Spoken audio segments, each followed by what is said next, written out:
Hello बच्चों, let's read the question. What is the gravitational unit of pressure? Now to answer this question, first we will discuss here the key concept, and here the key concept will be pressure which is given as force per unit area. तो जब भी हम किसी surface पे force लगाते हैं तो उस पर यूनिट एरिया पे जितना फोर्स एक्सर्ट होता है उसे हम प्रेशर का नाम देते हैं. इस क्वेश्चन में हमसे पूछा गया है ग्रेविटेशनल यूनिट ऑफ प्रेशर.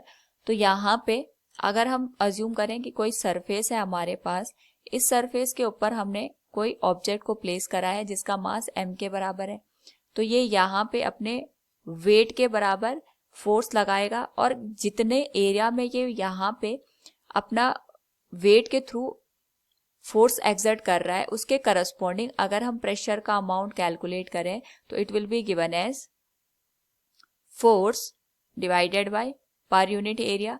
और फोर्स यहाँ पे इसके वेट के थ्रू लग रहा है जिसको हम mg से रिप्रेजेंट कर सकते हैं, and area will be the same. तो इस केस में हमें यूनिट बतानी है ग्रेविटेशनल यूनिट की.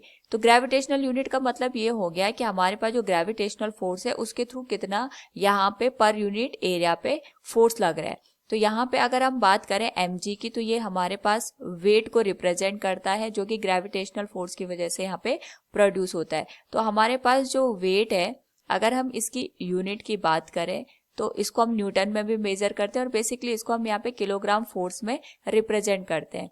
तो इस केस में अगर हम बात करें यहाँ पे प्रेशर के यूनिट की, so it will be given as kgf divided by area की जो यूनिट होती है वो मीटर स्क्वायर होती है in SI. So we can say here जो ग्रेविटेशनल यूनिट होगी that will be kilogram force per metre square. This will be the unit of the pressure in gravitational term.